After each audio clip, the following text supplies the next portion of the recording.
Chester, ¿estás ahí? Estamos. Quería esperar a que fuera justito, pero podemos arrancar. Siendo casi las 7 de la noche, estamos en la última ponencia, en el panel de cierre de estas octavas jornadas de lingüística del Uruguay, de estudiantes de lingüística del Uruguay. Van a hablar sobre el anteproyecto de ley presentado por el diputado colorado Ope Pasquet el año 2020, sobre regulaciones del español en el Uruguay. Tenemos a nuestras 4 docentes del panel de esta noche: la profesora María Logroño, del Departamento de Psico y Sociolingüística, del Instituto de Lingüística de la Facultad de Humanidades; a la docente Victoria Furtado, también profesora del Departamento de Psico y Sociolingüística; a la docente Macarena González Zunini, profesora del Departamento de Romanística y del Español, también del Instituto de Lingüística; y a la docente Cecilia Bertola da Rosa, profesora también del Departamento de Teorías del Lenguaje y Lingüística General de Facultad de Humanidades. Este panel va a girar en torno a 3 grandes preguntas, en donde más o menos en 15-20 minutos estaría bueno que den una respuesta. Va a girar en torno a este anteproyecto y cuando quieran arrancar podemos darle tranquilamente. Bien, las vemos a las 4. Bueno, buenas tardes primero a todos y felicitaciones por las jornadas, gran convocatoria y excelentes presentaciones. Felicitaciones y gracias por la invitación. Muchas gracias. Bien, arranquemos con la primera de las preguntas, que es: ¿consideran necesario un proyecto de ley que dictamine una lengua oficial? ¿En qué casos podría ser útil y en qué casos podría ser perjudicial? No sé, ¿quién le gustaría tirar la primera piedra? ¿Quién se la juega? Miren, bueno, lo mismo que Cecilia, buenísimo que hayan planteado este tema, porque nos obliga a pensar en esto que está ocurriendo en este momento. Entonces, la instancia en sí misma es interesante. No sé cómo hicieron las compañeras, porque nosotros no conversamos primero sobre nuestra dinámica. En mi caso, lo que yo hice fue pensar o elaborar una serie de comentarios para yo misma plantear una serie de preguntas. Entonces, si les parece, quizás podamos, en mi caso me gustaría hacer que quizás sea más práctico hacer esa dinámica para cada una seguir un razonamiento, y en todo caso, capaz podemos después volver a discutir. Si quiere jugar, juegue. Yo primero quería recordar, me parecía llamar la atención sobre un poquito el contexto de producción. Porque si bien este proyecto entró al Parlamento en julio de 2020, hubo una primera tentativa de hacerlo en agosto del 2018, y en esa tentativa de 2018 el título del proyecto se llamaba Uso y enseñanza del idioma español. Como decía Néstor, lo propuso el diputado colorado Ope Pasquet, y en el artículo primero establecían: todas las dependencias del Estado se empleará el idioma español de conformidad con las reglas de uso generalmente reconocidas en los países de habla hispana. La enseñanza del idioma español estaría siguiendo esas reglas, el sistema educativo las debería enseñar, la Academia Nacional de Letras orientar en caso de duda acerca de cuáles sean. En la exposición de motivos de este proyecto aparece como disparador el uso del lenguaje inclusivo en centros de enseñanza y otras instituciones públicas, según se recoge el parlamentario de la prensa en 2018, y en esa oportunidad no fue tratado en la legislatura. Entonces, en julio de 2020, el diputado pidió el desarchivo del proyecto, la Comisión de Educación y Cultura de la Cámara de Representantes lo recibió el 18 de noviembre de 2020, y es pública el acta de esa sesión, y ahí es interesante observar cómo el título del proyecto cambia, pasa a llamarse idioma español, se establece como idioma oficial de la República Oriental del Uruguay. Entonces hay un cambio importante de la primera tentativa a la segunda, porque en el artículo primero de esta propuesta se dice: el idioma oficial de la República Oriental del Uruguay es el español, que en todas las dependencias del Estado se empleará de conformidad con las reglas de uso generalmente reconocidas en los países de habla hispana. En la exposición de motivos es exactamente la misma que en el 2018, lo único que se agrega es que la mención a que se utiliza el lenguaje inclusivo en la Intendencia de Montevideo.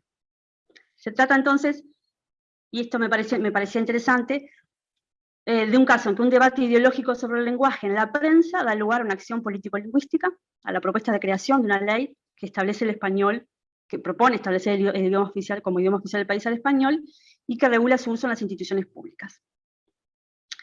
Entonces yo tenía algunos comentarios para hacer y para plantear algunas preguntas. El primero, la legislación sobre lenguas es una herramienta central de la política lingüística estatal, comprende el conjunto de normativas relativas, directa o indirectamente, a las lenguas respecto de su uso, su enseñanza, su defensa, su prohibición, y a los derechos lingüísticos individuales y colectivos. El Estado, a través de las leyes, impone y normaliza ciertas prácticas que pasan a formar parte del orden establecido por el poder, actúan directamente sobre los usos públicos de las lenguas y tienen gran consecuencia para los hablantes porque implican un fuerte control sobre el comportamiento lingüístico de la gente. Entonces, ¿qué implicancias tiene para el Estado esta ley si se aprueba?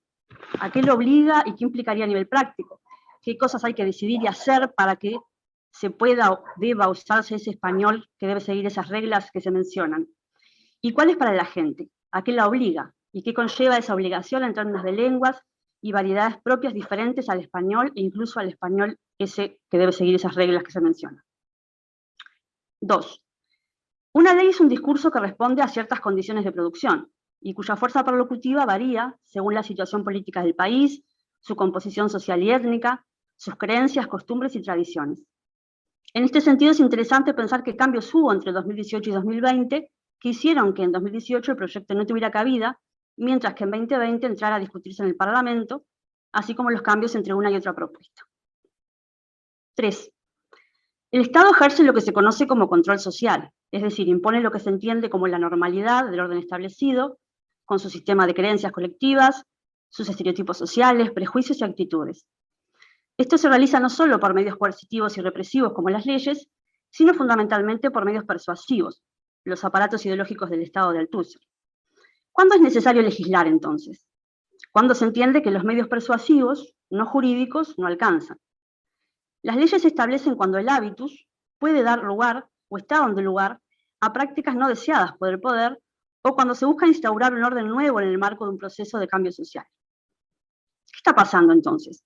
¿Por qué el interés de este proyecto en establecer el español como lengua oficial del país y regular su uso en las instituciones públicas en este momento?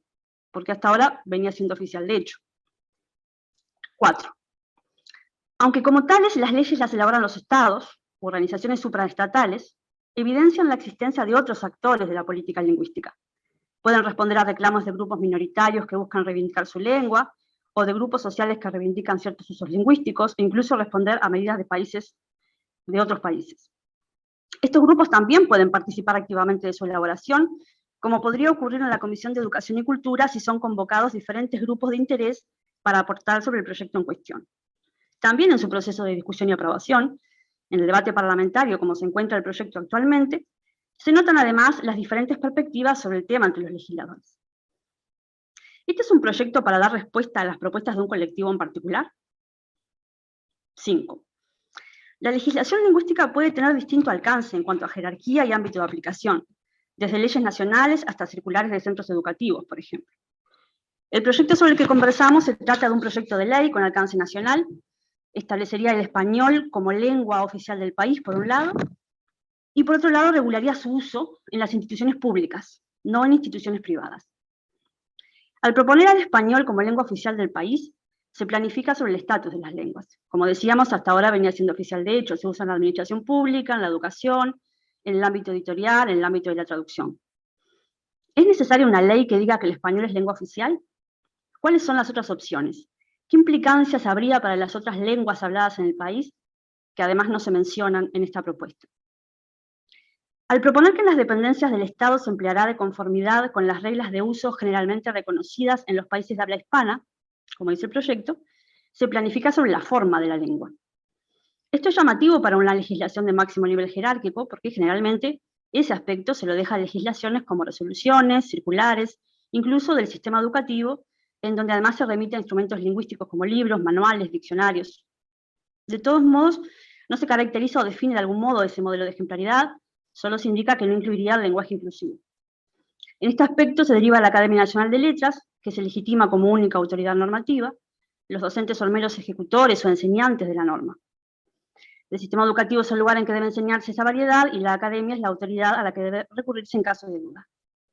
En la medida en que el texto interpela al sistema educativo y a la Academia Nacional de Letras, sería interesante saber qué opinan estas instituciones sobre el proyecto y el rol que le asigna a docentes académicos. También cabe preguntarse qué pasaría con el uso de otras lenguas y con las variedades del español que no siguen esas reglas en esas instituciones, en particular en las aulas. 6.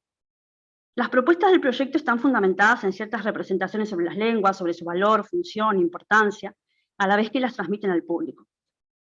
En la exposición de motivos pueden identificarse representaciones organicistas de las lenguas, representaciones vinculadas con el purismo y la ideología de la estandarización, otras referidas a las funciones de participación y capital simbólico de las lenguas estándares, y también representaciones nacionalistas que atan lengua a Estado nacional, junto con representaciones del español como lengua panhispánica supranacional. En este sentido, el proyecto se inserta en una política lingüística nacionalista y purista. En la construcción de los estados modernos, se ha visto importante como parte de la formación de los ciudadanos el conocimiento de una lengua, y dentro de esta un modelo de lengua particular que se toma como modelo de corrección del comportamiento lingüístico. Como en otros planos, se ha buscado en la lengua la uniformización de los individuos, se ha buscado en la lengua y se ha visto que la uniformización de los individuos es más eficiente para los fines económicos, sociales y políticos de los estados, que todos hablen y escriban igual. Este modelo deja fuera ciertos rasgos y deja dentro otros, en función de cuestiones no necesariamente lingüísticas, sino más bien de cuestiones que tienen que ver con la legitimidad otorgada o atribuida por propios o ajenos a las personas e instituciones para decidir qué es correcto y qué es incorrecto y eventualmente por qué. El proyecto de Pasquet también sirve para discutir eso. Desde las filas de Pasquet, pero también desde las filas a las que parece oponerse, cuando pasamos al plano de la planificación lingüística, en particular en el ámbito educativo, es inevitable llegar a ese punto. Este proyecto surge a partir de la inquietud que el uso del lenguaje inclusivo se hace en instituciones públicas, en particular en el sistema educativo, según se debatió en la prensa en el 2018. Más allá de las posiciones que pueden tenerse al respecto, al proponer que en las instituciones públicas, en particular en las aulas, se puede usar solo la variedad de español que siga las reglas, esas definidas en el proyecto, se desautoriza el uso de las formas no estándares, legítimas, aunque tradicionalmente estigmatizadas, y cuyos hablantes históricamente vienen corriendo de atrás en sus posibilidades de participación en la cosa pública. Los sociolectos bajos, pensemos en los hablantes muy poco escolarizados, cuyos modos de hablar y de escribir se alejan de las reglas de uso generalmente reconocidas en los países de habla hispana, si tal cosa existe, las variedades de mezcla como el portuñol, las variedades regionales del español, pensemos en los inmigrantes hispanohablantes que viven en nuestro país, pero también en los habitantes del Uruguay profundo. ¿Qué queremos de la educación? Es un proyecto que interpela muchísimo a la educación. ¿Qué queremos de la educación en general y de la educación lingüística en particular? Creo que todos estamos de acuerdo en que queremos que habilite ciudadanía, que los estudiantes aprendan a comunicarse por escrito y oralmente en forma adecuada, en situaciones comunicativas diversas y complejas, que manejen entonces diferentes registros de acuerdo a esa diversidad de situaciones, que este dominio les permita insertarse en la sociedad, que puedan argumentar y defender sus derechos. Creo que eso implica reconocer la pertinencia y el derecho a la lengua estándar, pero sin desconocer la legitimidad y la necesidad de las distintas variedades lingüísticas, que son el correlato de diversas situaciones comunicativas e identidades sociales. Entonces, con todas esas preguntas, yo me pregunto, ¿qué se pierde y qué se gana entonces con esta iniciativa? ¿Quién se anima a tirar la segunda piedra? A ver.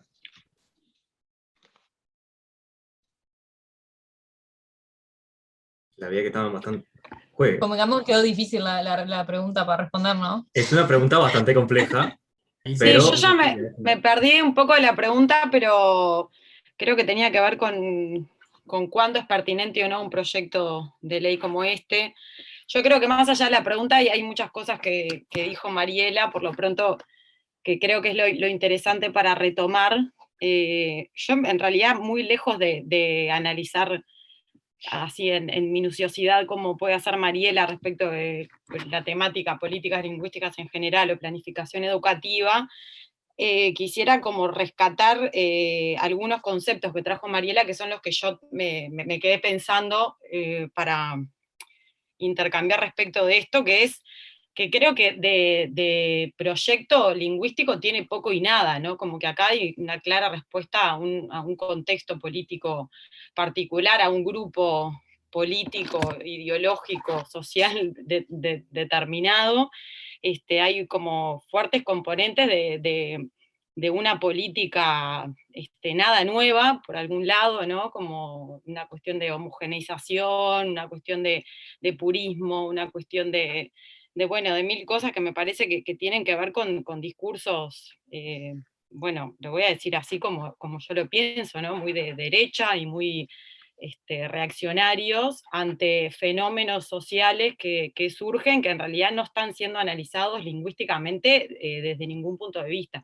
Me parece que apunta más o por lo menos las preguntas que a mí me emergieron tienen más que ver con algunas de estas cosas que decía Mariela, de bueno, de qué rol tiene la educación acá, qué rol tienen, bueno, los diferentes actores de la educación, ¿no? Porque una de las preguntas que más me parece pertinente con esto es como, bueno, ¿de qué manera se va a sancionar esto, ¿no? Al ser un proyecto de ley que instaura una reglamentación determinada para un tipo de implementación determinada, bueno, supone, evidentemente, que si eso no se implementa, va a haber un tipo de sanción. Yo me pregunto, ¿la sanción qué es? ¿Va a haber a los docentes, a los estudiantes, al alumnado? O sea, ¿en qué repercute esto? ¿En más persecución social, por decirlo de alguna manera? A mí esas son las cosas que más me inquietan, en realidad, no tanto desde el punto de vista lingüístico, porque la temática lingüística no está, y si está, los pequeños ribetes que puedo encontrar de aspectos estrictamente lingüísticos, creo que además están muy mal planteados y con un enorme desconocimiento de cuestiones técnicas y específicas del universo del lenguaje y del universo de la educación en idioma español. Entonces ahí creo que se desprenden como varias cosas de naturaleza distinta, que es como, bueno, el universo de lo lingüístico estrictamente, que ahí no me asombra, que no aparezca nada contundente, discúlpenme, pero no me asombra no encontrar aspectos como lingüísticos, y no me asombra encontrar falacias en torno a cuestiones lingüísticas. Aparecen cuestiones de orden de la educación, como decía Mariela, ¿no? Apuntando además a instituciones públicas, donde qué pasa con el universo educativo privado y cómo eso pasa a ser parte de la homogeneización que se pretende instaurar, y por tanto a quién se busca sancionar. Y por otro lado, bueno, esta cuestión de nuevos, de múltiples discursos reaccionarios y represivos que desde mi punto de vista siguen emergiendo en un contexto político muy particular, porque además, como bien señalaba Mariela, digo, esto surge en un momento que está dando respuesta no a una problemática en educación respecto al idioma español, porque si fuese ese el tema, bueno, podemos discutir largo y tendido, y además en ningún momento se está evocando a los actores de la institución pública, a estudiantes, a académicos, a docentes, a que participen dentro del proyecto educativo para mejorar, entre comillas, los problemas tan emergentes de la educación en torno a la lengua de la patria. Pero sí hay una clara respuesta, bueno, a una ideología de género, al lenguaje inclusivo, como lo que viene a significar una ruptura con los valores nacionales que tampoco se dejan claro a qué se está haciendo referencia. Entonces, para mí hay como lo problemático es como una gran mentira en torno a este proyecto de ley que busca poner el lenguaje o la lengua o el idioma español como vedette de la representación de otros problemas que no se están dejando planteados en claro. Y después otras cuestiones, y ya le dejo lugar a las otras compañeras, que me parece interesante observar, tienen que ver con todas las denominaciones con respecto a los problemas que se identifican con la problemática de la enseñanza del idioma español, ¿no? Que es como, ahí entra el universo de lo normativo mezclado con cuestiones estrictamente lingüísticas. O sea, ¿qué es aprender idioma español? Aprender puntuación, tener sintaxis defectuosa, ¿qué significa que el idioma español en Uruguay redunde en que si viajás a toda la comunidad hispanohablante, ¿de qué estamos hablando? O sea, a mí, o sea, realmente me da la sensación de que hay como una bolsa donde se ponen un montón de cosas que no permiten identificar claramente el problema. Y eso, desde mi punto de vista, tiene mucho que ver con una estrategia política muy clara, que es no dejar en claro a qué apunta un proyecto de ley, ¿no? Donde son términos como muy ambiguos, muy amplios, son 4 artículos, que además es bastante circular, que además deja en manos del control respecto a esa normativa a una institución, a la Academia Nacional de Letras, donde, bueno, hay como una institucionalización y una normativización escudada en un discurso democrático y plurinacional y plural y qué sé yo, que para mí es alarmante, porque, de nuevo, creo que de lingüística hay poco para discutir ahí, y hay como muchos datos que apuntan o pocos datos en realidad, que abren el universo de lo mucho que hay de fondo y que, bueno, que hay que contemplar. Gracias, Mariela, por todo lo detallada de tu presentación, por otra parte. Bien, muchísimas gracias. ¿Quién se la juega? ¿Puedo seguir si Maca Bueno. está de acuerdo? Bien. No tengo, por supuesto, respuesta a todas las preguntas que nos planteó Mariela, pero comparto esto de que esta invitación nos obligó a pensar algunas cosas, ¿no? Entonces aprovecho eso para agradecer que nos hayan invitado y también nada, saludar lo buenísimas que estuvieron las jornadas, por lo menos lo que pude escuchar, que fue el día de hoy, ayer no pude, y también pensaba yo como todas las jornadas estuvieron buenísimas, los temas súper interesantes, pero hubo una mesa de lenguaje y género y probablemente es la primera vez que en un evento académico en Uruguay hay una mesa de lenguaje y género, quizás me equivoque, pero que yo me acuerde, es la primera vez, entonces nada, me pone contenta que eso exista y que sean los estudiantes y las estudiantes quienes lo impulsan, así que bueno. Buenísimo. Antes de responder a las preguntas no voy a responder a las preguntas que ustedes nos plantearon con la invitación, porque no puedo hacerlo, no sé si alguien puede, porque son muy amplias e importantes y que van a cosas muy de fondo. Sí, igual voy a hacer algunas consideraciones sobre eso, pero primero quería como hacer algunas consideraciones sobre el lenguaje inclusivo bien breves, porque bueno, evidentemente, aunque en el articulado de este proyecto de ley no se menciona el lenguaje inclusivo, sí está en la fundamentación por todas partes, y eso parece ser lo que motiva que este proyecto de ley exista. Entonces, lo primero que quería diferenciar cuando hablamos de lenguaje inclusivo es cuando pensamos en las iniciativas institucionales, ¿no? Las políticas lingüísticas que promueven el uso del lenguaje inclusivo, las guías, los manuales que circulan, tanto a nivel nacional como internacional, ¿no? Y luego las prácticas lingüísticas de los hablantes concretos, ¿no? De modo cotidiano en diferentes espacios, porque me parece que si analizamos si ponemos todo eso, que es bien diferente a la misma bolsa, y que puede tener motivaciones parecidas o no, y que puede estar atravesado, siempre está atravesado por cuestiones políticas, pero también identitarias, me parece que estamos como analizando cosas que tienen muchas diferencias, pero que además nuestros propios análisis pueden tener efectos diferentes sobre esos sujetos e instituciones, ¿no? Entonces, creo que hay que diferenciar eso. Por otra parte,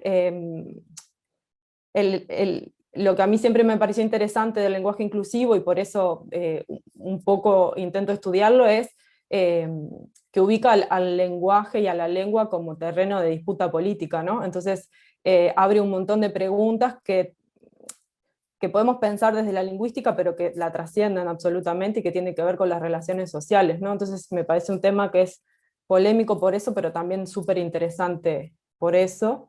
Y también traer esto de que además de lo político está lo identitario, porque de algún modo en el lenguaje no se resuelve definitivamente, pero hay como esta tensión entre lo social y lo individual, y cómo nos inscribimos en lo social a través de la lengua, entonces cómo las identidades se reconocen o no. Y lo traigo por esto que decía al principio, cuando estamos hablando de hablantes concretos, ya no de iniciativas institucionales o políticas lingüísticas en ese gran ámbito del Estado, con todas sus diferencias ¿no? que puede tener, pero que si cuando hablamos de gente concreta, que en realidad lo que están queriendo hacer es inscribir su identidad de algún modo, me parece como que, bueno, hay que tener otros cuidados, o no sé, eso. Entonces, para no extenderme más, yendo a las preguntas que ustedes nos planteaban, la primera de ellas refería a la cuestión de la lengua oficial, y bueno, ahí yo no tengo mucho para aportar, pero obviamente que es una obviedad lo que voy a decir, y Mariela ya lo traía en su intervención, de que en caso de que se legisle, digamos, no sé si hay que legislarlo o no, pero en caso de que se haga, evidentemente el español no es la única lengua de nuestro país, el Uruguay no es un país monolingüe, entonces este proyecto también desconoce un poco la realidad lingüística de nuestro país,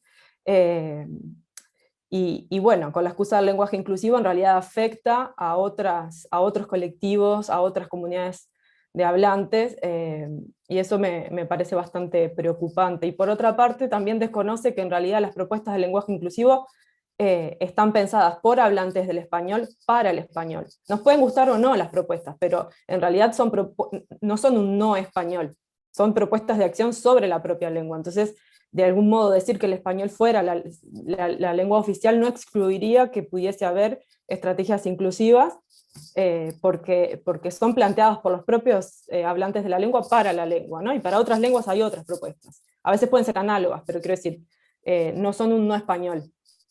Entonces, eso en relación a la pregunta sobre la cuestión de la lengua oficial. Sobre la fundamentación del proyecto y la regulación del lenguaje inclusivo, otra cosa que yo quería decir es que ya hay regulación sobre el lenguaje inclusivo, o sea, ya hay un montón de iniciativas institucionales que promueven el uso del lenguaje inclusivo en distintos niveles, en organismos internacionales, pero también aquí en Uruguay, en las intendencias, en los ministerios, en las empresas públicas. Entonces, un poco lo que me interesaba traer es que no es que ahora tenemos que regular el lenguaje inclusivo, es el propio Estado el que ha promovido el uso del lenguaje inclusivo y promovido cómo usarlo con pautas muy concretas de cómo eso se debe hacer. Claro, en cierto momento, cuando el tono político apuntaba hacia determinado lugar, digamos, y quizás ahora ya no sea así, pero lo que quiero decir es que si lo miramos de las perspectivas de los hablantes, en realidad parecería haber señales contradictorias, ¿no? Por parte del Estado y de las instituciones, ¿no? Por un lado, una serie de guías y manuales de lenguaje inclusivo que lo promueven incluso aún antes de que tuviese digamos, el alcance social que tiene hoy, porque en realidad las primeras guías de lenguaje inclusivo de origen nacional, digamos, local, porque hay internacionales, son de mediados de la década del 2000, y en realidad en ese momento, si bien no hay estudios sociolingüísticos que nos permitan decir, ni podemos asociar estas prácticas o estrategias lingüísticas con grupos sociales, porque no hay estudios que nos permitan decir eso, y tampoco podemos decir cuántos ni cuándo se empezó a usar, porque todo eso no está estudiado, y es una invitación también a hacerlo, pero sí podemos decir que el nivel de alcance que tiene actualmente en las prácticas lingüísticas de los hablantes, que lo escuchamos en los medios de comunicación, que lo escuchamos en muchos lugares, es muy posterior a estas políticas lingüísticas institucionales, por lo menos unos 10 años después quizás. Entonces, a lo que voy es que esto en realidad parece haber sido promovido, no exclusivamente, pero primero, para el caso de Uruguay, por supuesto, desde algunos espacios institucionales, los mismos que ahora, digamos, nos vendrían a decir que no habría que usarlo. Entonces, no sé, quería traer como ese problema. Y las propuestas institucionales también tenían algunos límites, o no sé si límites es la palabra adecuada, pero que las podemos mirar críticamente, ¿no? O sea, son sumamente prescriptivas, tienen límites en cuanto a las identidades que reconocen y las que excluyen por no reconocerlas. Por ejemplo, no incluyen identidades no binarias, solo pretenden incluir a las mujeres. Quiero decir, no es que todo fuera fantástico en esas iniciativas, también desde la lingüística, con la perspectiva de género podíamos hacerles críticas, pero eso ya existe hace muchos años, no es reciente, digamos. Y sobre el proyecto en sí me preocupan, bueno, algunas de las cosas que traía Cecilia también. En primer lugar, que no se distinguen las prácticas lingüísticas de los hablantes, como pueden ser los docentes o los estudiantes, de la lengua o variedad de lengua que se pretende enseñar, o que se dice que hay que enseñar. Entonces, por ejemplo, enseñar el estándar, el español estándar, no tendría por qué impedir o no significa prohibir necesariamente que se usen estrategias inclusivas por parte de los hablantes o incluso de los docentes en las interacciones que se dan en un centro educativo en general, o sea, como que son cosas diferentes. O sea, yo puedo enseñar una lengua como puedo enseñar matemática o geografía y después puedo referirme a las personas con otras estrategias, ¿no? O sea, eso es lo que quiero decir. Por otra parte está este problema que Mariela también mencionaba, como de las reglas del idioma, que no, o sea, no parece estar, que es algo que menciona el proyecto con esas palabras, digamos, que no parece estar claro cuáles son, quién las establece, ¿no? Eventualmente, por lo que dice la fundamentación, la referencia sería no solo la Academia Nacional de Letras, sino algunas instituciones como la RAE, porque también está mencionada allí. Pero bueno, en todo caso no queda claro cuáles son y quién las establece. Y implícitamente al mismo tiempo se asume que el lenguaje inclusivo está por fuera de esas reglas. Pero como yo decía antes, el lenguaje inclusivo no necesariamente no necesariamente hay que entenderlo como un no español, y por otra parte, no todas las estrategias inclusivas se alejan del estándar. No todas rompen con la morfología del español, digamos, hay algunas que sí lo siguen, hay algunas, o sea, pienso por ejemplo el caso de usar humanidad en lugar de decir el hombre, o el uso de personas como genérico. Quiero decir, son tan diversas las estrategias dentro de todo eso que se llama lenguaje inclusivo, que no todo es el uso de la E o la X en lugar del morfema de género, del masculino genérico, ¿no? Entonces, a lo que voy un poco es que en realidad, como un poco decía Cecilia, lo lingüístico parece estar como en el proyecto muy desdibujado, empiezan a ver todos estos problemas, que entonces ¿cómo se implementa todo esto si no queda claro? ¿Qué es lo que no podemos usar entonces? La E, la X, no podemos decir humanidad en lugar de decir el hombre. ¿Hasta dónde llevamos esto? Y por otra parte, me preocupa también, al igual que a Cecilia, como las posibles sanciones, o esto de que queda instalado, o quedaría instalado de aprobarse como un cierto mecanismo de control, que además explícitamente se mencionan que cosas que quedarían excluidas de la libertad de cátedra de los docentes, que me parece que como que abre la posibilidad al control y eventual sanción de los estudiantes y docentes por sus prácticas lingüísticas. Y eso me parece sumamente preocupante, más en un contexto donde en la educación hay una creciente organización de las mujeres, se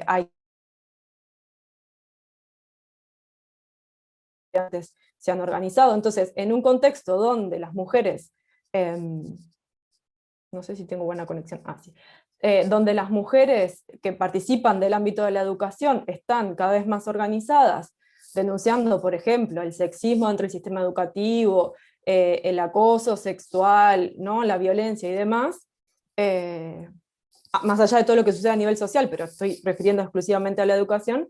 Bueno, tenemos este tipo de iniciativas que eventualmente podrían llegar a tener sanciones sobre esas docentes que se están organizando. Entonces, bueno, me preocupa un poco, y también sobre las estudiantes.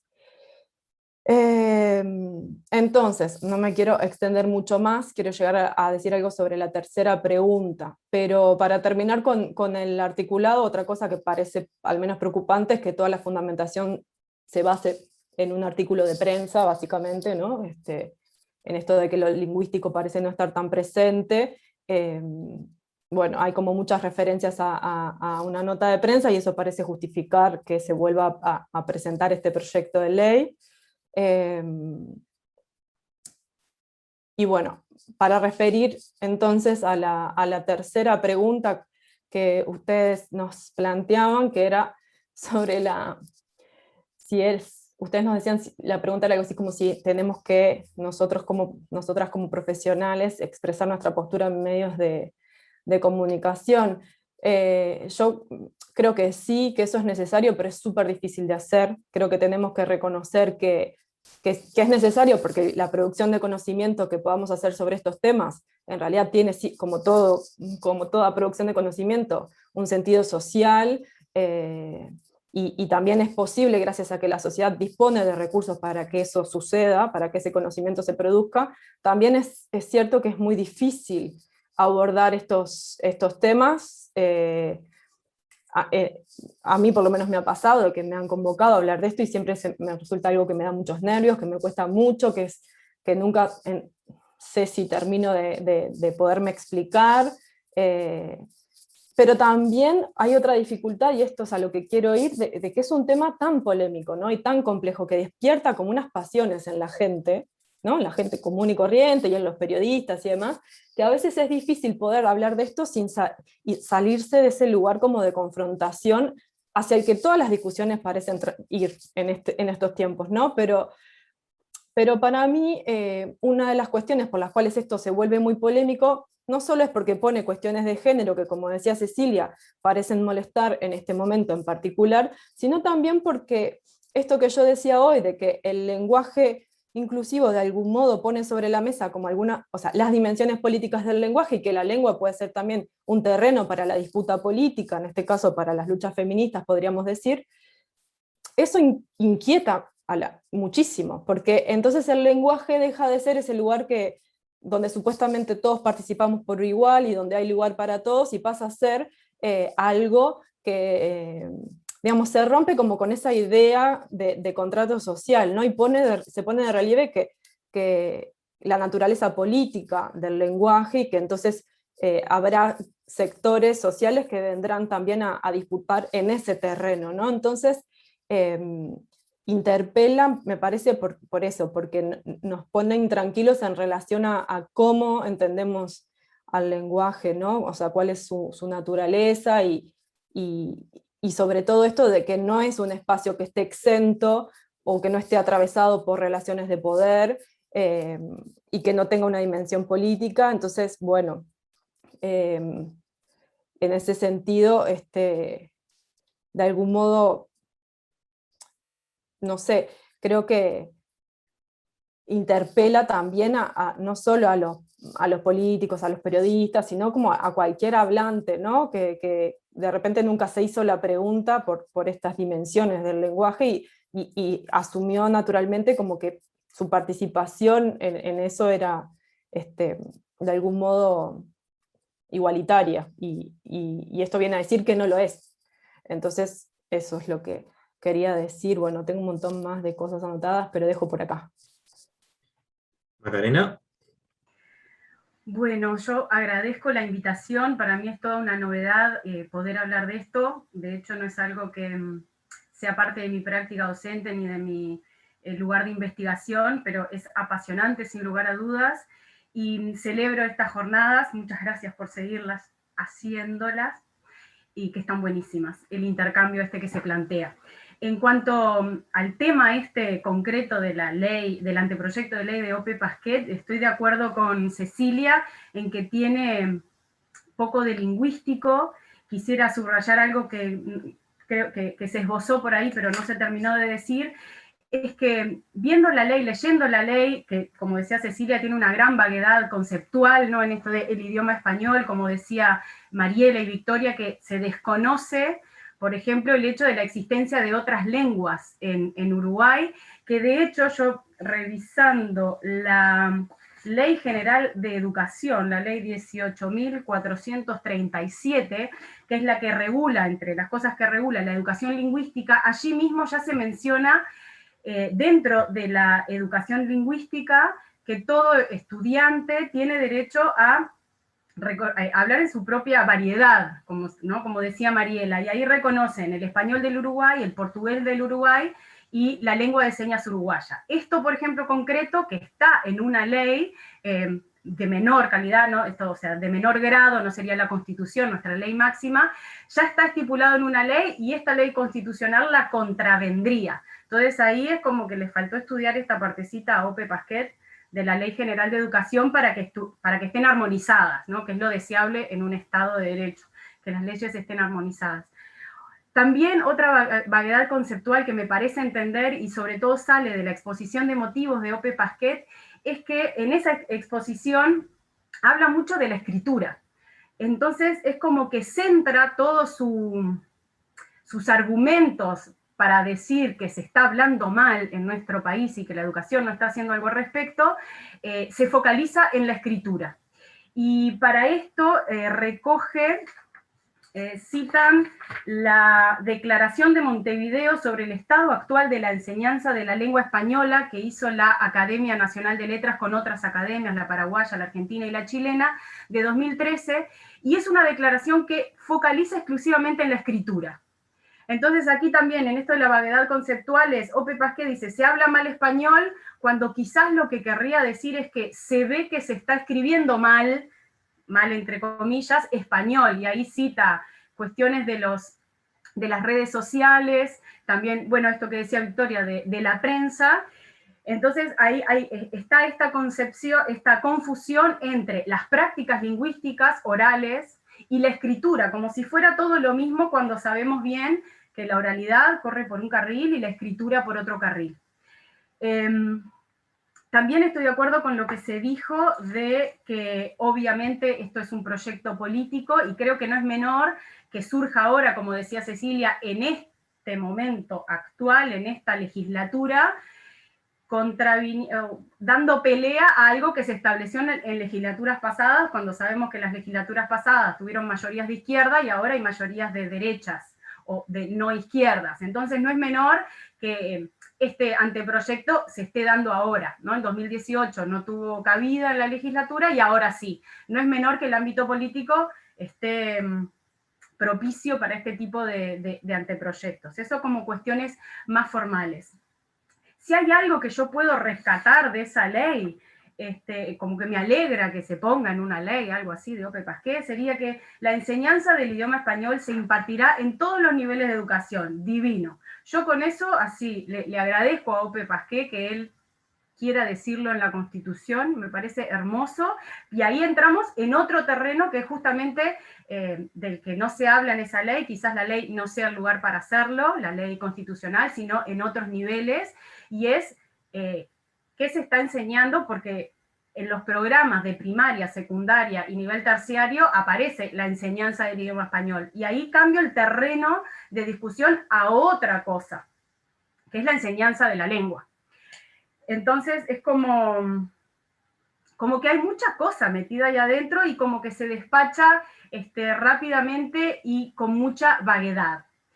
La primera pregunta que hizo Néstor, esto de si es necesario una ley para regular la lengua, y cuando dicen que el idioma español se tiene que adecuar a las reglas generalmente reconocidas en los países hispanohablantes, yo como vengo de la gramática, tengo anteojeras así con la gramática, a mí me dicen reglas de la lengua y digo, divino, todos tenemos las mismas reglas de la lengua, en tanto la lengua, el idioma español, es un componente innato en nuestro cerebro. Entonces ahí digo, y hay que legislar algo que está dentro, es como que yo legislara, no, el corazón tiene que bombear así, y no sé qué, la sístole, la diástole, no sé, es como regular algo que ahí mi raciocinio me dice, y no, eso no lo podés regular, porque ya está innato en nuestro cerebro. Esto, fíjense que lo que estoy diciendo no está en oposición con que hay que enseñar idioma español, pero yo estoy totalmente de acuerdo con la enseñanza de la lengua, y creo que nuestra educación pública, la educación toda, tiene que hacerlo. ¿Para qué? Para crear mejores ciudadanos.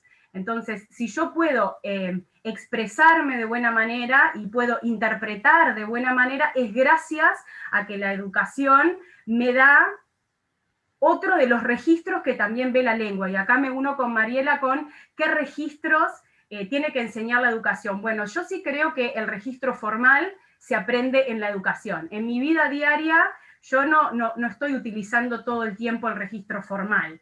Obviamente lo uso en las instancias formales. Y justamente la escuela, la educación toda, tiene ese deber de mostrarle, de enseñarle, de compartir con todos cómo es ese registro. Entonces yo sí saludo al hecho de que sí, hay que enseñar idioma español, sí, porque me permite a mí entender mejor y expresarme mejor e interpretar mejor.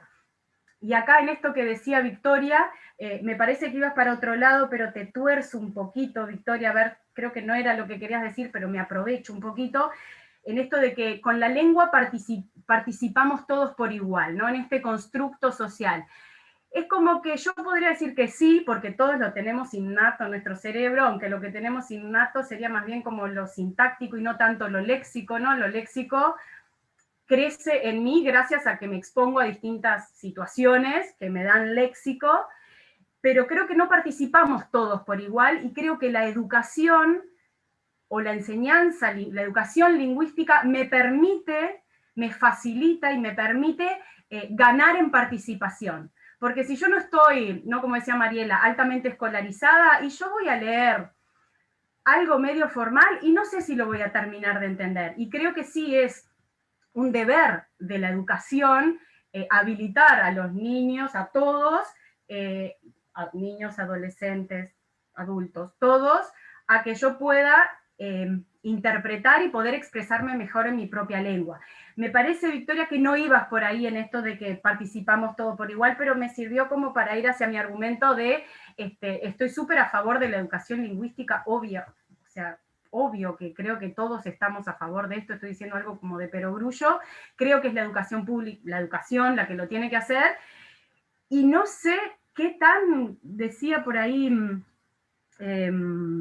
Néstor, si es útil o perjudicial, es como, yo no sé si es útil o perjudicial en el sentido de regular que el idioma español sea la lengua del Uruguay. Como decía Mariela, esto es algo que se dio de hecho. Porque nuestra realidad en principio no se entendió como tan compleja lingüísticamente, que no quiere decir que no lo sea, como bien Victoria decía, no somos monolingües acá en Uruguay, pero no tenemos el grado de complejidad que hay en nuestra América o en otros lugares del mundo en cuanto a lo lingüístico. Entonces no sé si es útil o perjudicial, yo creo que no, como quien dice, como que no adianta, ¿no? No adianta esto de legislar sobre esto. También en cuanto a esto del lenguaje inclusivo, que parece que fue como el disparador de Ope Pasquet, al menos en la exposición de motivos, es lo que menciona. Creo que es un lugar muy, con muchas puntas, y es lo que decía Victoria, es como raro que no sea un lugar confrontativo. De hecho, cada vez que hablamos del lenguaje inclusivo parece que nos estamos peleando, que si sí, si no. Y creo que una dimensión que al menos en lo que yo he leído, que no es mucho, que no se visualiza correctamente o no lo he visto yo, o no he tenido ese lugar de discutir, es esto de como más filosófico, que si se quiere esto de el hecho de que yo use un lenguaje no sexista, no me inhibe a mí de ser sexista. Entonces, ese es como un lugar de si yo digo todes, dejo de ser patriarcal, o visibilizo a la mujer o a todos los otros géneros que existen. Ese es como un lugar que yo no he visto de discusión, o sea, lo he charlado con mis amigas, pero no lo he visto como un punto a discutir, esto de, claro que es un paso adelante si se quiere visualizar determinadas cosas, pero hay un lugar en que el hecho de que yo diga todes o niñes no me hace a mí menos, no creo yo que eso me haga menos sexista. Creo que luchar por la igualdad de todos va por otros caminos y no solamente no por la alternancia gramatical de te cambio la O por la E, que no es la única, como bien decía Victoria, sino que ahí hay una riqueza de propuestas interesantes. Y bueno, creo que por ahí tengo para aportar, en esta cabeza más gramatical que yo tengo. Creo que voy por ahí. Gracias. Bien. Muchísimas gracias a ustedes cuatro por presentar todo este debate. Se ha calentado bastante el asunto, pero tenemos preguntas. Che, yo perdón, voy a hacer una pregunta, que es que a mí nunca me llegaron las preguntas. ¿Por qué? Pero llegarán. ¿Cómo que no? A mí no me llegaron las preguntas, tengo solo la 1. ¿Es necesaria Wow. una ley? Qué cosa más rara, debieron de haber llegado. Estamos en desigualdad de condiciones. Ah, pero se la jugaron ustedes. O sea, no creo que sea necesario a la altura del partido mostrar más No preguntas. importa, no era. La joven Virginia Bertolotti está levantando la mano. Diga. Perdón, estaba Graciela Sí, eso, estaba hace tiempo que Graciela. quería Ah, levantar la estaba mano. Graciela Barrios. Bien. ¿Graciela? Perdón, Virginia.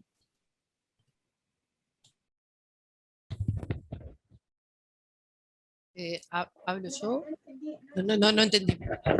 Graciela estaba primero. Ah, perdón. A ver.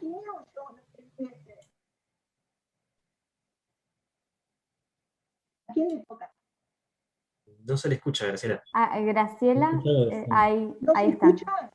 Ahí va. Un poco. Ahora sí. Ahora sí. Ahora, a ver si subo. Sí, perfecto. Ahí está. Ahí va. ¿Ahora se oye? ¿Ahora se oye? ¿Se oye? Sí. Sí, perfecto. Sí, se oye, perfecto. se oye. Ay, disculpe, estaba con toda alguna punteo para hacer lo más rápido posible, algunas preguntas o observaciones de cosas que me llamaron la atención. Uno, si uno estudia las políticas y la legislación lingüística, va a ver que esto, Cecilia, por lo que decía Cecilia, este tipo de legislación no solo es totalmente común, sino que aparece en gobiernos de izquierda, de derecha, de arriba y abajo. Y tan igualitos, todos entre sí, que a uno le llama la atención cómo las ideologías políticas, las ideologías lingüísticas prescriptivas son muchísimo más fuertes en la medida en que permiten ejercer el poder, son muchísimo más fuertes que las ideologías políticas.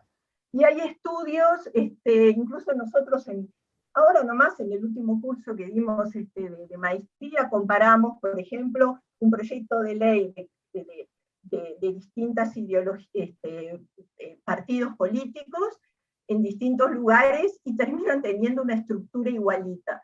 Por ejemplo, el proyecto del diputado Aldo Rebelo de Brasil del 89, del Partido de los Trabajadores, Partido Comunista, el diputado Rebelo, y el proyecto de Ope Pasquet, tienen prácticamente los mismos, bueno, el de Rebelo es larguísimo y mucho más fundamentado, el de Ope Pasquet parece hecho a lo loco en el ómnibus, porque realmente la fundamentación es un popurrí, realmente es muy desprolijo, y eso creo que es una de las cosas más fuertes para achacarle desde el punto de vista de la legislación lingüística, ¿no? Pero son iguales, porque proponen una lengua oficial, proponen que la Academia Brasilera o la Academia de Letras sea el organismo regulador, lo cual es absolutamente lógico en la medida en que son proyectos que vienen desde el Estado, y las academias dependen generalmente de los ministerios de educación pública. Entonces todo como que no tiene nada de raro. En Italia, en España, en Francia, son todos parecidos. Todos apelan a regular la lengua estándar para facilitar la comunicación, y le asigna en ese rol de transmitir la lengua estándar a través de reglas gramaticales diferentes a las reglas cognitivas que planteaba Macarena, porque las reglas cognitivas son innatas, pero las reglas gramaticales son convencionales y aprendidas, son sociales, entonces tienen convenciones, y por eso hay organismos que hay diccionarios, gramáticas, etcétera, prescriptivos, digamos, normativos, que recogen la norma social, ¿no? Porque tampoco es que ponen cualquier cosa. Entonces, eso es absolutamente común, que se legisle. Ahora, ¿cuál es la diferencia? Por ejemplo, el motivo disparador. En el proyecto de Rebelo del 89, que causó un revuelo enorme y no llegó a aprobarse porque la Asociación de Brasileñas de Lingüística, todo Brasil, los lingüistas, mostraron que no era conveniente, el disparador era contra los extranjerismos del inglés del Imperio Yanqui. Acá el disparador es el lenguaje inclusivo que viene con antecedentes de ese popurrí tomado de declaraciones de un profesor dijo tal cosa, Romano dijo tal otra, y se toma como si fuera toda la educación, y por otro lado, con las guías del lenguaje inclusivo, que a su vez, como creo que decía Victoria, o no sé si en esos términos, son por naturaleza prescriptivas. En la Intendencia de Montevideo Municipal, poco tiempo antes, por eso la cronología que entró el proyecto y después sale de nuevo, Di Candia dijo, bueno, recicló algo de la legislación, de la administración anterior, que era el uso prescriptivo del lenguaje inclusivo. O sea, que la prescripción está en todas las legislaciones lingüísticas. Si son necesarias o no son necesarias, bueno, para mi gusto, ojalá no hubiera ninguna. Pero si vivimos en una sociedad donde todo es prescripto, para empezar por la educación, que quiere formar ciudadanos, yo personalmente no sé si estoy del todo convencida con eso, ¿no? Pero entiendo, porque me gustaría saber si todos están de acuerdo con ese modelo. Si todos los grupos sociales están de acuerdo con ese modelo, y es el objetivo que quieren. Pero bueno, es un modelo de país, de la sociedad iletrada, si es el que tenemos a mano. Entonces, ese modelo, bueno, es el que tenemos, si queremos funcionar en sociedad y que nos haga la vida más práctico, aprendamos a escribir correctamente, aprendamos todas esas cosas. Pero, ¿qué es lo que le falta? Como señalaba, creo que era Macarena, y otras con Victoria, y bueno, quizás todas, es que en este contexto, antes no era necesario hacer tantas leyes, pero en la medida en que después de los años 90 empieza los reclamos de los grupos minoritarios, sean étnicos, sean de género, sean del tipo que sea, empieza a haber necesidad de reconocer a esas variedades lingüísticas, pero para reconocerlas yo les enchufo primero, para que no se olviden, cuál es la lengua oficial. Y ahí voy a otra observación. La Ley de Educación Común, la Ley General de Educación del 2008, no dice nada en contra de que el español sea la lengua oficial. Lo único que dice es que hay muchas lenguas maternas. Pero después arreglate como puedas, porque ya la Comisión de Política Lingüística había dicho con todas las letras, y la Comisión de Política Lingüística de Educación Pública es el argumento, digamos, el documento filosófico que se lleva a ese artículo de la Ley de Educación, General de Educación, dice que la educación será impartida en el español, que es la lengua nacional, es la lengua de la educación. Entonces, lo otro, desde el punto de vista legislativo, las normas en todos los países, o en la mayoría de los países, las normas de este tipo de lengua oficial van en la Constitución, no van en una ley. O sea que desde el punto de vista legislativo se la pueden rebotar, digamos.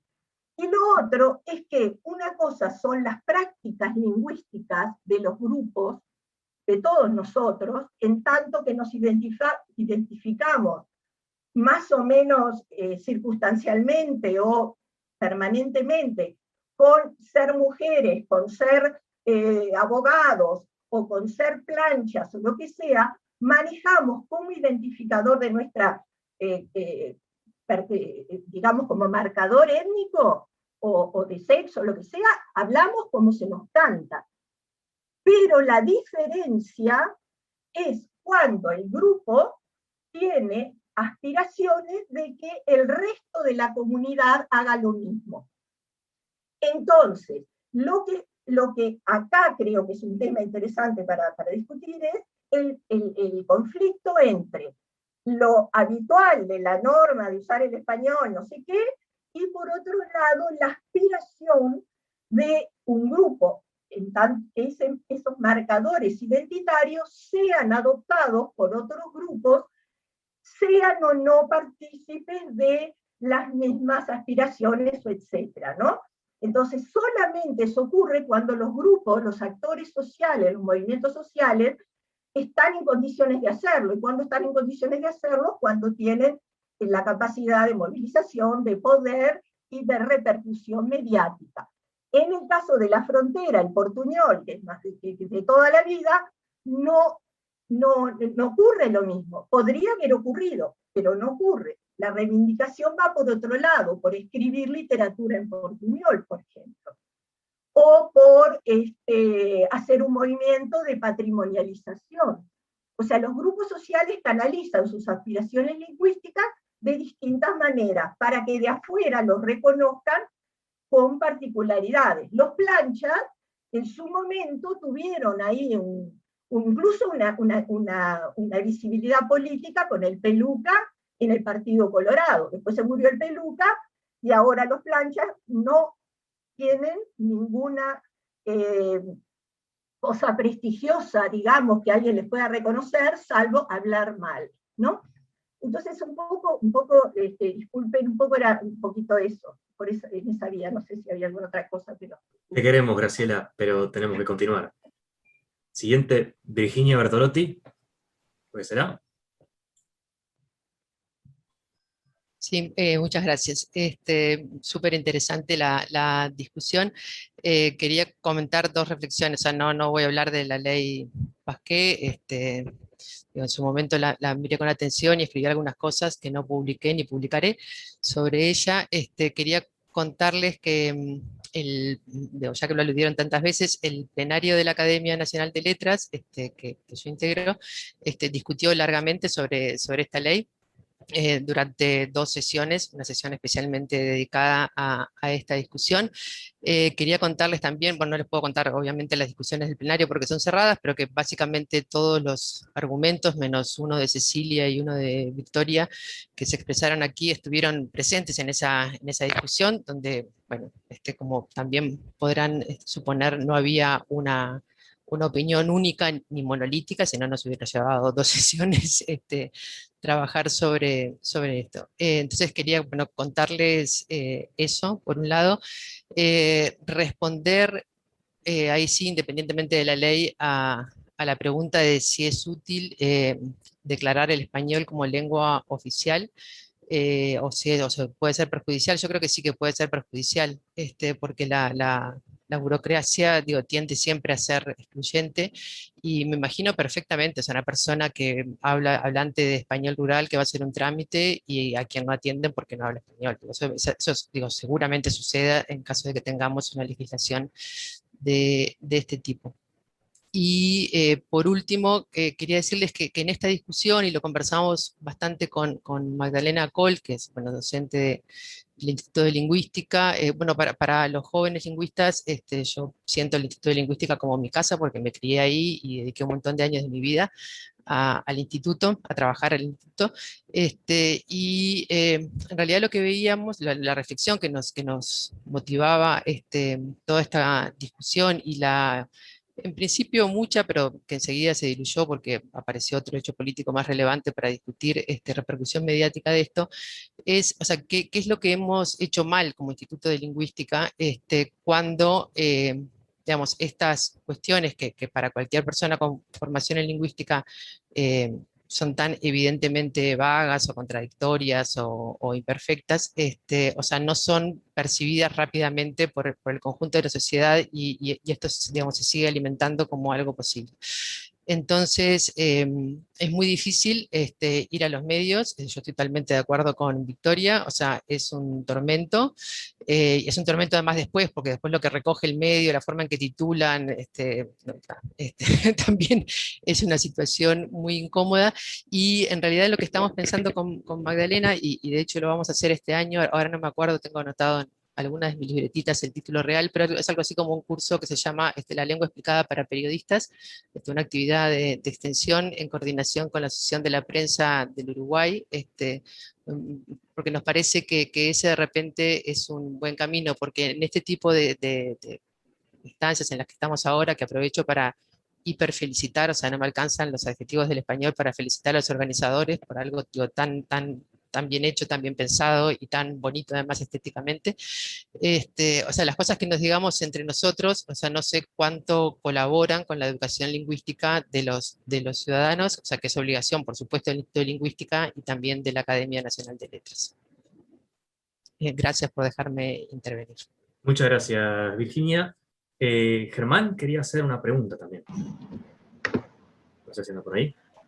Hola, gracias. Sí, no sé si igual si hay más gente, por si quieren capaz que hablen más gente por fuera del instituto para no acaparar. No tengo problema en pasar. Usted hable.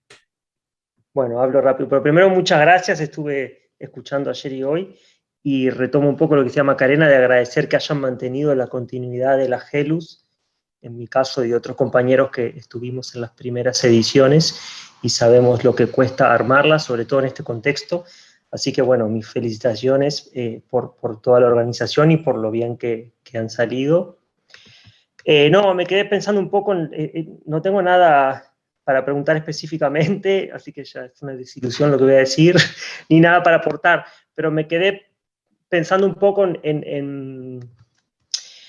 en lo que decían, que salió varias veces sobre las cuestiones de educación lingüística, y me parece que es algo de lo que digamos, es clave también entender que no es solo una cuestión de lingüística, sino que es una cuestión de cruce directamente con educación, ¿no?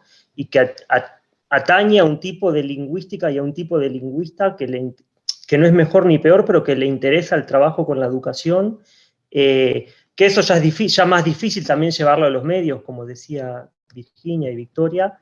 Y bueno, no sé si es algo específico para la ley, pero algo que me hace razonar, o que me hace pensar la ley y lo que exponían las compañeras, y lo que después exponía las otras participantes, es cómo esto muestra luchas mucho más grandes, ¿no? Un poco que ya lo dijeron, la lucha ideológica sobre la relación lenguaje y realidad, que tampoco es una lucha saldada y es una lucha propia de la propia definición del lenguaje, la lucha ideológica sobre la relación entre género y lenguaje, la lucha ideológica sobre la enseñanza de qué lengua, de quién, para qué propósito, si es los registros formales solamente y por qué serían solamente los registros formales.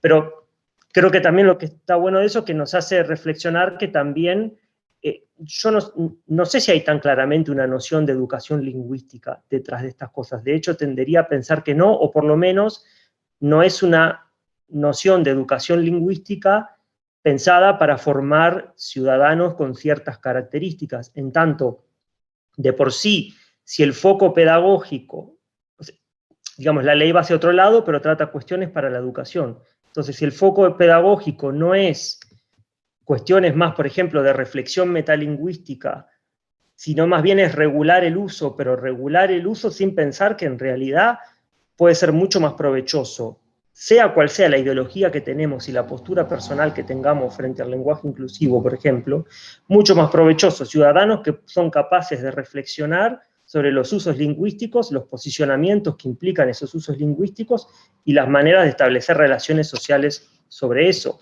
que no es ni adoctrinar hacia un lado ni hacia el otro, pero me parece que tal vez, por lo menos para lo que es, no sé, la literatura que yo pueda conocer de educación lingüística, no parece haber una noción clara sobre eso, más bien parece ser como una regulación asumiendo que lo que está en la escuela es automáticamente lo que el niño aprende y lo que no está no lo aprende, y es una relación mucho más compleja. Y tiene sus peligros también esa intersección de razonar lo lingüístico y lo educativo de esa manera. No tengo una solución ni una respuesta a eso, quiero dejarlo claro, pero escuchando todo eso me hizo razonar también sobre esas implicancias. Nada más, muchas gracias. Muy bien, Germán. Antes de tu comentario, Victoria, Verónica quiere jugársela.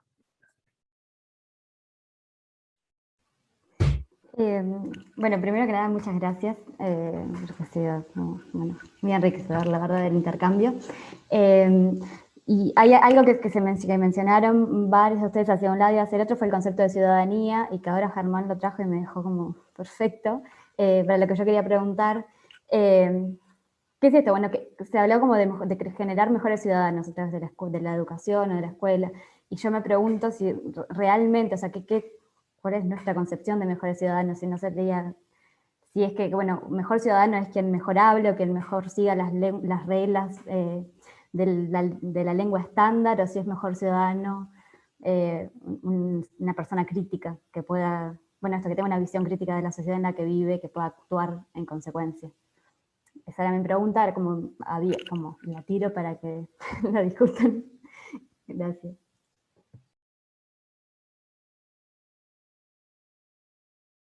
¿Cómo se sigue ahora? ¿Se sigue debatiendo hasta que las veras ardan? Sí. Jueguen. No,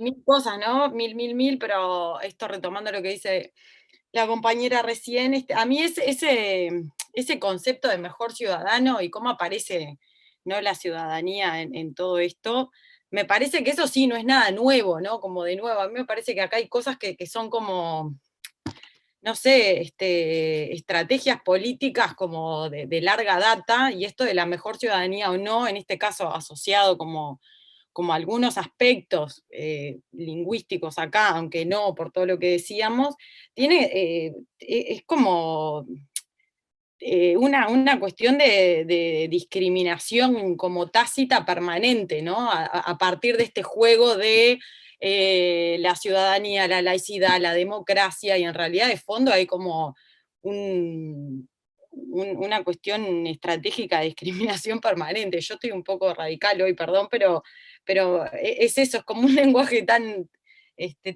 vago, insisto en eso, ¿no? Porque es tan vago, tan corto y tan todo sacado de contexto, lo que aparece en ese anteproyecto, que justamente estas nociones de mejor, ¿no? Y como la propensión, el progreso, el recurrir a mejores puestos laborales, se hace como un montón de referencias hacia como cuestiones de mejora en muchos ámbitos como ciudadanos, que me parece que son atribuidos en este caso a cuestiones lingüísticas y a cuestiones normativas muy relacionadas también con aspectos que son, como decía Maca, ¿no?, como estrictamente asociados a la escritura, ¿no?, y a la norma escrita, que nada tiene que ver con la lengua, por otros millones de cosas, que me parece que eso es lo alarmante. Y acá me voy un poquito de lo que decía la compañera, pero como que a mí de nuevo me viene esto de que una vez más el problema de fondo queda obviado, es decir, como que no sé, acá estamos respondiendo ante un problema de fondo que es a partir de la respuesta social a un problema de fondo, que es, ¿no?, bueno, el lenguaje inclusivo y lo que el lenguaje inclusivo viene a representar. Nos olvidamos de todo eso de fondo, respondemos al lenguaje inclusivo y además por medio de una cuestión legal, que a mí me parece que es como una manera de instalar una huella, que ahí yo decía que tiene que ver mucho con esta asociación de ciertas políticas más coyunturales, que sí, evidentemente, en todos los gobiernos, sean de izquierda, de derecha o lo que fuere, han implementado cuestiones lingüísticas desde lugares autoritarios, pero en este contexto me parece, para mí, ¿no?, desde mi punto de vista, es como muy, hay un diálogo muy marcado, ¿no?, en esto de, bueno, reacciono ante una cosa que no quiero, pongo una ley y lo que significa tener una cuestión de esta envergadura ante una respuesta que en realidad responde a algo que tampoco es lo que se busca respuesta, porque se está obviando el problema de fondo. Y todo esto, como también en términos de la mejor ciudadanía. ¿Qué significa esto? Estamos diciendo que hay ciudadanos mejores y malos, volvemos a la clasificación ciudadano A, ciudadano B, porque hablamos de una manera o de otra. Es como, acá, no sé, me parece que eso, a mí lo que me alarma en realidad es la manera en la que se plasma esto y todo lo que se queda atrás, que en realidad, de nuevo, ¿no?, como que me parece que es un juego feo y mal hecho, porque pone a la lengua cuando en realidad estamos hablando de otras cosas que no necesariamente están representadas mediante la lengua. Y después, una última cosa que dijo Virginia, que a mí me parece que es tal cual, que acá hay como mucha responsabilidad. Hablamos en términos de responsabilidad, que tampoco estoy tan convencida, pero hay como mucha cosa que se puede decir respecto de este anteproyecto, pero también mucha cosa que se puede decir ante los profesionales de la lengua, que creo que ahí hay como creo que ahí increpa un poco, ¿no?, todo esto a justamente como, bueno, de qué manera hay, yo qué sé, no sé, reflexiones o intercambios, o de qué manera se puede dar lugar a visibilizar las discusiones de fondo, que en realidad comparto que, bueno, hay muchas de las cosas concretas que podemos referir respecto al anteproyecto que en realidad tampoco, ni siquiera están ahí, o sea, no estamos, yo insisto que para mí no estamos hablando de nada que tenga que ver con el lenguaje ahí, desde una perspectiva, no una concepción de lenguaje, pero creo que igual como que deja en evidencia el poco rol social de algunos sectores vinculados con el pensamiento y la reflexión en torno a la lengua, lo cual me llama la atención también en este gobierno como más de turno, que es como un afán de buscar los especialistas para hablar sobre determinados temas, ¿no? Los expertos en no sé qué, los expertos en no sé cuánto, y en realidad, bueno, para algunas temáticas a nadie le importa que haya expertos en nada, y eso también creo que habla más de estrategias de fondo que no tienen que ver con el tema que se está plasmando como título del anteproyecto. Bien, muchísimas gracias, Cecilia. ¿Quién se anima? ¿Quién juega?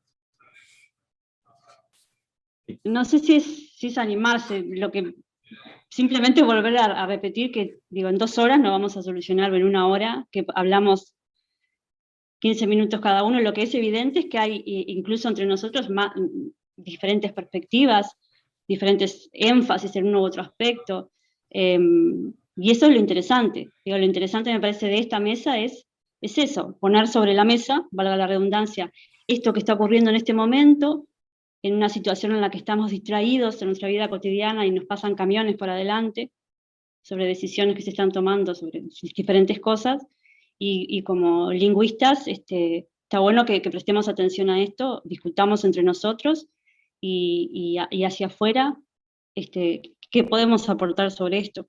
Y sobre el texto y sobre el proyecto, eso que mencionaban de ciudadanía, creo que toda propuesta legislativa tiene una visión de la cosa, una visión del mundo, una concepción que quiere imponer desde el lugar en que está, sobre qué debemos hacer nosotros, en este caso los uruguayos, sobre ciertas cosas, qué debe hacer la educación, qué es la educación, para qué es la educación, cuál es la función de los docentes, cuál no, qué significa enseñar, para qué, o sea, todas esas cosas están, digamos, subyaciendo, implícitas en esta propuesta, ¿no? Y ahí, digamos, gente que opina, digamos, en cierta biblioteca, otra desde otra biblioteca, y eso, me parece que eso también está de fondo en el documento, ¿no? ¿Qué es lo que se presupone que es la educación en general, eso que mencionaba Germán, pero también qué es la enseñanza de lenguas y la educación lingüística y para qué sirve, y para quiénes, en quién está pensando y el tipo de educando, en este caso, con el énfasis que hay en la educación, hay acá, ¿no? ¿Para qué? Pero me parece que no es una cosa que evidentemente vayamos a saldar ahora. Está buenísima la discusión, y evidentemente nos hace falta. Muy bien, muchas gracias. Mariela, Victoria quería hacer un comentario. No sé si quiere. Sí, gracias, Néstor. Que la intervención de Germán me hizo acordar de algo que, por tratar de ir rápido y ceñirme a los 10 minutos, me olvidé de mencionar, en esto que yo les decía, que en realidad en Uruguay hay ya desde hace muchos años iniciativas institucionales sobre el lenguaje inclusivo, ¿no? También eso incluye la educación, porque me olvidé de decir esto, que es algo que también un poco lo que he investigado, que por ejemplo desde 2008 algunos textos escolares usan lenguaje inclusivo porque así se estableció por parte de la ANEP, que debían usarlos. Quiero decir con esto que 10 años antes de que este proyecto de ley que refiere a la educación y que intenta que el lenguaje inclusivo no se use en la educación, desconoce que en realidad ya hacía 10 años que ya eso estaba sucediendo, que no es como una cosa que empezó a pasar ahora porque el movimiento feminista es lo que es, y que es mucho más reciente además, ¿no? O sea, piensen que digamos, desde fines de 2014, principios de 2015, hay como, empieza a volver a haber como un movimiento feminista en términos, digamos, hay desde el principio del siglo, pero quiero decir como este resurgimiento, ¿no? Entonces, lo que quiero decir con todas estas vueltas que estoy dando es que en realidad está ese antecedente en la educación, que es desde 2008, como decía, o sea, 10 años antes de la primera versión del proyecto de ley, y me acordé de esto por lo que decía Germán, de esta idea de, bueno, ¿para qué educamos y cómo educamos? Y o sea, una de las cosas que yo observaba al investigar esos textos, esos manuales escolares, es que se usa el lenguaje inclusivo, pero en ningún momento se explicita hacia los niños de esto lo estamos usando por tal cosa, ¿no? Entonces se usa, de hecho, nos puede parecer bien o mal, pero no se introduce una reflexión sobre el lenguaje, que podría hacerse, ¿no? Podría hacerse, bueno, a veces usamos los niños y las niñas porque queremos visibilizar tal cosa, también podría decirse, hay ámbitos donde esto quizás no sea parte de lo aceptado, o no sea lo adecuado, no sé, esta discusión que planteaban las compañeras sobre los registros, y cuándo sí, cuándo no, y cuándo usamos el estándar, y que también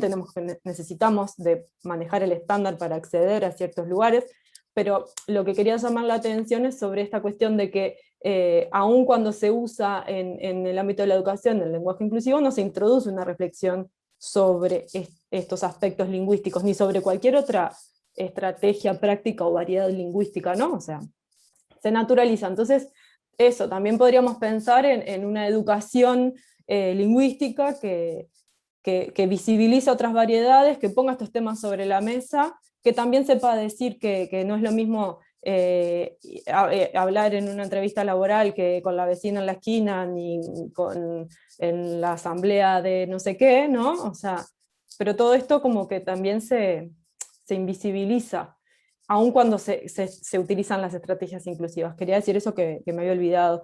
Y sobre la cuestión de la ciudadanía no tengo mucho para agregar, pero sí de repente llamar la atención de que fueron, o sea, fueron las feministas las que primero cuestionaron la ciudadanía, ¿no? Esta idea del ciudadano, ya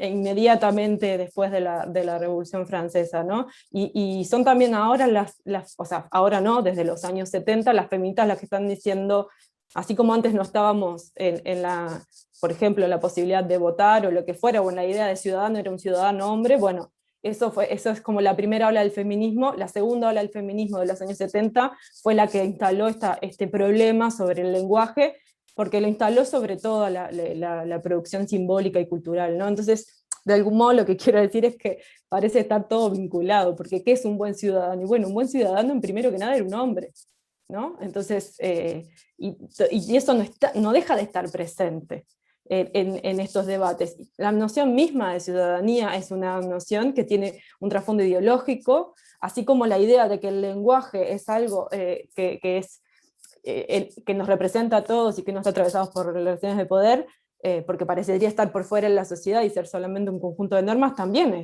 tiene un trasfondo ideológico, y casualmente esas ideologías son las mismas, ¿no? Entonces, nada, quería traer eso, no sé, solo porque ya es viernes de noche y no tengo respuesta, pero se me ocurren todas estas cosas porque me entro a pensar, no sé, a dar manija. Bien, muchas gracias, Victoria. Macarena, aparte del comentario que hizo en el chat, que está bastante bonito, sobre invitar a Ope Pasquet al taller de Virginia Bertolotti. Claro, le decía a Virginia que estaría buenísimo que lo invite, pero quizás ella ya haya tenido una charla con él, no lo sé. Pero sería un lindo integrante de esas reflexiones, ¿no? ¿No les parece? Eso. Nada mal. Chascarrillo. De viernes de noche.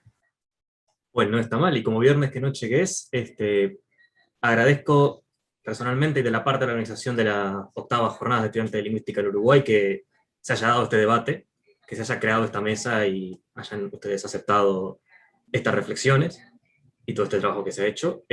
Agradecemos desde ya a todos los ponentes, todos y todas las ponentes de estas jornadas, y a todos los asistentes que hasta ahora, hasta las 8:20 de la noche, un viernes, se han mantenido firmes, cosa que agradecemos enormemente.